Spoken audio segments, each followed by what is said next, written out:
का प्रस्ताव सनातन धर्म संसद 27 जनवरी 2025 महाकुंभ प्रयागराज। प्रस्तावना यह अधिनियम भारत में हिंदू मंदिरों, उनकी संपत्तियों, नियमों, सनातन धार्मिक परंपराओं के प्रबंधन, संरक्षण एवं निगरानी के लिए एक केंद्रीय सनातन बोर्ड की स्थापना करेगा। इसका प्रमुख उद्देश्य सनातन धर्म और इसकी सांस्कृतिक धरोहर को संरक्षित करते हुए मंदिर संसाधनों के प्रबंधन में पारदर्शिता और जिम्मेदारी का सुनिश्चित ये करने के लिए गठन इसका किया जा रहा है। संक्षिप्त शीर्षक है इस अधिनियम को सनातन हिंदू बोर्ड अधिनियम 20 कहा जाएगा। दूसरा विस्तार, यह अधिनियम संपूर्ण भारत, इसमें सभी राज्य, संघ राज्य, क्षेत्र शामिल होंगे और ये पूरे भारत को धार्मिक रूप से इसमें समाहित करेगा।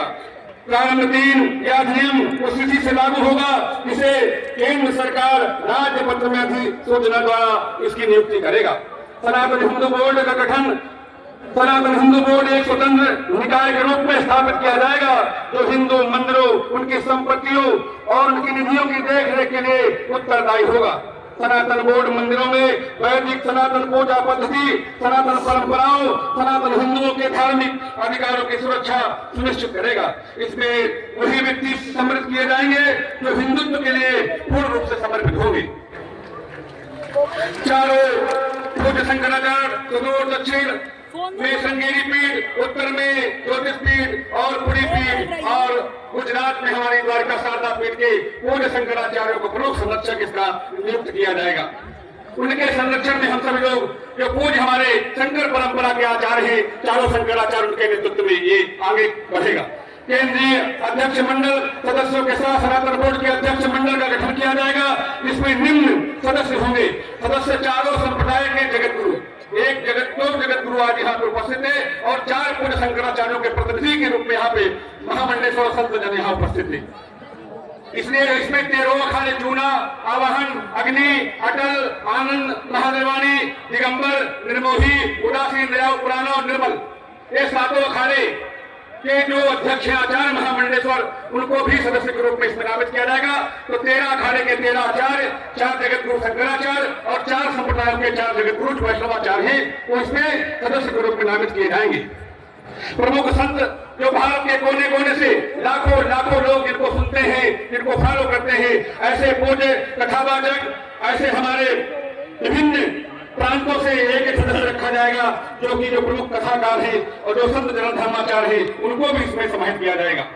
जो सहयोगी मंडल होगा, देश में हिंदुओं के लिए कार्य करने वाले जो सबसे बड़े हिंदू संगठनों के प्रतिनिधि जो सामाजिक हिंदुओं को समन्वित करते हैं, हिंदुओं के जागरण में जिनका भारी योगदान है, ऐसे 2 बड़े संगठनों के अध्यक्षों को भी इसमें सदस्य के रूप में शामिल किया जाएगा। देश के विभिन्न भागों से प्रमुख संत कथाकार धर्माचार्य और देश के प्रमुख मंदिरों के जो ट्रस्टी है, जैसे 12 ज्योतिर्लिंग हमारी वैष्णो देवी, अमरनाथ बाबा और जो 51 शक्ति प्रधान शक्तिपीठे हैं, 52 शक्तिपीठे हैं, उनके पीठों के जो ट्रस्टी प्रधान हैं या महामंडलेश्वर या आचार्य जो भी उनका संचालन करेंगे, उनके अध्यक्ष को भी सदस्य के रूप में इस बोर्ड में समाहित किया जाएगा। जो बड़ी गौशालाओं का संचालन करते हैं, जहाँ लाखों गौ माता निश्चित होकर के आनंद करती है, उनके प्रमुखों को भी सदस्य के रूप में इसमें शामिल किया जाएगा। गुरुकुल शिक्षा पद्धति क्षेत्र से जुड़े एक व्यक्ति को इसमें शामिल किया जाएगा। सलाहकार मंडल जो इसका रहेगा वो न्यायपालिका जो रिटायर्ड जस्टिस है, जो जिनके नेतृत्व में राम मंदिर ऐसा फैसला आया, ऐसे सनातनीय विचारधारा को आत्मसात करने वाले ऐसे माननीय जो न्यायाधीशगण हैं उनको भी सदस्य के रूप में इसमें स्थान दिया जाएगा। उच्च पद सेवा निमित्त जो IAS IPS जो कुशल भारत सरकार में जिनका प्रबंधन में राष्ट्र सांस्कृतिक रूप से आगे बढ़ रहा है, ऐसे माननीय अधिकारियों को भी बतौर सदस्य इसमें शामिल किया जाएगा। मीडिया क्षेत्र से भी जिन्होंने हिंदुत्व को आत्मसात किया है, हिंदुत्व को जिया है, हिंदुत्व की विचारधारा को आगे बढ़ाने में जिनका बहुत अमूल्य सहयोग है, ऐसे सामान्य मीडिया के अध्यक्षों को भी बतौर सदस्य इसमें शामिल किया जाएगा। जो बड़े शिक्षाविद हैं उनको भी इसमें शामिल किया जाएगा। सामाजिक क्षेत्र संगठन से जुड़े हुए लोगों को भी इसमें उनको भी एक सदस्य शामिल किया जाएगा। इसके अतिरिक्त अध्यक्ष मंडल द्वारा आवश्यकता अनुसार केंद्रीय स्तर पर अन्य सदस्य भी जोड़े अथवा हटाए जा सकते हैं। ये तय करेगा पूरे शंकराचार्य बैठ के तय करेंगे कि किसको आगे इसमें और दायित्व बढ़ाया जाए और किसको सेवा निवृत्त दी जाए। इसलिए जो धार्मिक मर्यादा में रहेगा, क्योंकि कई बार हम लोग भी बहुत, जैसे हमारे यहाँ कभी किसी को बना दिया गया, हम नाम नहीं लूंगा उसका, ये ठीक नहीं हुआ है, तो विचार होगा कि किसको बनाया जाए महामंडलेश्वर, किसको नहीं बनाया जाए। ये ठीक नहीं हो रहा है जो हो रहा है इस समय। संरक्षक मंडल की सहमति से अध्यक्ष मंडल देश के विभिन्न राज्यों में सनातन बोर्ड की राज्य स्तरीय समिति का गठन हुआ। इसका कार्य सनातन बोर्ड के उद्देश्यों को पूर्ण करना होगा।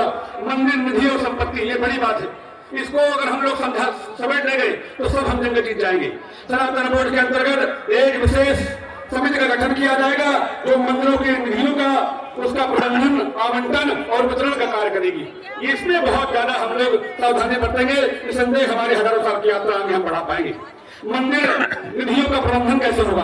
केंद्रीय निधि प्रबंधन, सभी मंदिरों के निधियों का प्रबंधन केंद्रीय रूप में बोर्ड द्वारा एक इसको खाते के माध्यम से किया जाएगा, बहुत पारदर्शी तरीके से।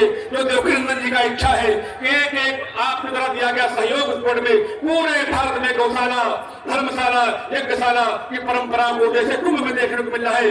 सुबह से लोग बुला बुला के हाथ जोड़ के लोग एक दूसरे को सत्कार, सम्मान, भोजन दे रहे, यही पूरे देश में हो। एक छोटा देश मान लीजिए कुंभ को, यही प्रारूप पूरे देश में लागू होगा। जिन मंदिरों के पास पर्याप्त धनराशि नहीं है, उन मंदिरों को भी सनातन बोर्ड आर्थिक और दिया बत्ती भोग के लिए 60 बत्ती, 30 बत्ती सुबह की घी की बोरी हुई और भोग उन विभिन्न मंदिरों को जो आर्थिक रूप से बहुत कमजोर मंदिर हैं, उनको सनातन बोर्ड दैनिक दिया बत्ती पूजा भोग आरती के लिए धन की व्यवस्था कराएगा। मंदिर निधि दान आदि जो जिनको आवश्यकता है, सनातनी परिवारों को भी शिक्षा से लेकर के उनके संपूर्ण व्यक्तित्व के विकास के लिए ये सनातनी बोर्ड सहयोग प्रदान करेगा। जो आर्थिक रूप से परिवार हमारे भाई बहन अत्यंत विपन्न है, उनको कैसे हम लोग मुख्य धारा में लाए, इसके लिए गंभीर चिंता इस पूरे जो प्रारूप इसमें चिंता व्यक्त की गई है, उनके आर्थिक संपोषण का दायित्व भी सनातन बोर्ड उठाएगा। इस अधिनियम के तहत हम सभी लोग निसंदेह कह सकते हैं कि पूरे भारत में